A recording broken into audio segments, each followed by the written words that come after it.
തിഹാമ പർവ്വതത്തിന്റെ അത്ര നന്മകളുമായിട്ട് നാളെ ഒരു വിഭാഗം കടന്നു വരും. അവരുടെ കർമ്മങ്ങൾ അല്ലാഹു സുബ്ഹാനഹു വ തആല അബാഹം മൻസൂറ വിതറപ്പെട്ട ധൂളികളെ പോലെയാക്കി തീർക്കും. സഹാബത്ത് ചോദിച്ചു, റസൂലേ യാ റസൂലല്ലാഹ് സിഫ്ഹും ലനാ, റസൂലേ അവരെ കുറിച്ചൊന്ന് പറഞ്ഞു തരണം പ്രവാചകരെ, അവരെ കുറിച്ചൊന്ന് വിവരിച്ചു തരണം പ്രവാചകരെ, അവരെ കുറിച്ച് ഞങ്ങൾക്കൊന്ന് മനസ്സിലാക്കി തരണം പ്രവാചകരെ. എന്തിനാണെന്നറിയോ?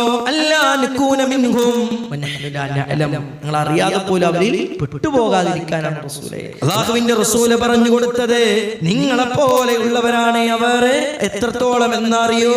കമാ തഖുനൂ യഖുദൂന മിനൽ ലൈലി കമാ തഖുദൂൻ, നിങ്ങൾ രാത്രി നമസ്കരിക്കുന്നത് പോലെ അവർ രാത്രി അടക്കം പ്രിയപ്പെട്ടവരെ നമസ്കരിക്കും. എന്നാൽ അവർ ഒറ്റക്കാകുന്ന സമയത്തോ ഇദാ ഖലൂ ബിമഹാരിമില്ലാഹി ഇൻതഹഖൂഹാ, അവർ ഒറ്റക്കാവുന്ന സമയത്ത് റഹ്മാനായ റബ്ബിന് ഇഷ്ടമില്ലാത്ത ഹറാമുകളിൽ അവർ ഉൾപ്പെടും, അകപ്പെടുമെന്ന് റസൂലുള്ളാഹി സ്വല്ലല്ലാഹു അലൈഹി വസല്ലം. എന്റെ നിസ്കാരം അല്ലാഹു വേണ്ട, എന്റെ നോമ്പ് അല്ലാഹു വേണ്ട, അവൻ ഏത് കാര്യം ചെയ്തിട്ടും പ്രിയപ്പെട്ടവരെ അല്ലാഹു സുബ്ഹാനഹു വ തആല സ്വീകരിക്കൂല എന്ന് ഹദീസ് പഠിപ്പിക്കുക. വിതറപ്പെട്ട ധൂളികളെ പോലെയാക്കും. അതുകൊണ്ട് എല്ലാ രംഗത്തും നമ്മൾ മുന്നിലുണ്ടാവും. ഇത്തരം മേഖലയിൽ അപ്പ ചെയ്യണ്ടെങ്കിൽ അത് തിരുത്തി മുന്നോട്ട് പോയേ മതിയാകൂ. റഹ്മാനായ റബ്ബ് പശ്ചാത്താപം സ്വീകരിക്കാൻ തയ്യാറാണ്. അത്തായിബു മിനദ് ദംബി കമല്ലാ ദംബല, പശ്ചാത്തപിച്ച് മടങ്ങിയവൻ അല്ലാഹുവിന്റെ അരികിൽ തിന്മകൾ ചെയ്യാത്തവനെ പോലെയാണെന്ന് റസൂലുള്ളാഹി സ്വല്ലല്ലാഹു അലൈഹി വസല്ലം. എത്ര വരെ സ്വീകരിക്കുള്ളൂ എന്നറിയോ? യഖ്ബലുല്ലാഹു തൗബത്തൽ അബ്ദി മാ ലം യുഗർഗിർ, ആ ഗറഗറ ശബ്ദം കടന്നു വരുന്നവരെ, റൂഹ് കൊണ്ട് തൊണ്ടക്കുഴിയിൽ നിന്ന് പിടിച്ചെടുക്കുന്നവരെ പ്രിയപ്പെട്ടവരെ അല്ലാഹു സ്വീകരിക്കും. അതെപ്പോഴാ, എങ്ങനെയാണ്, എവിടെ വെച്ചാണ്, ഏത് രൂപത്തിലാണ്, ഏത് നാട്ടിലാണ്,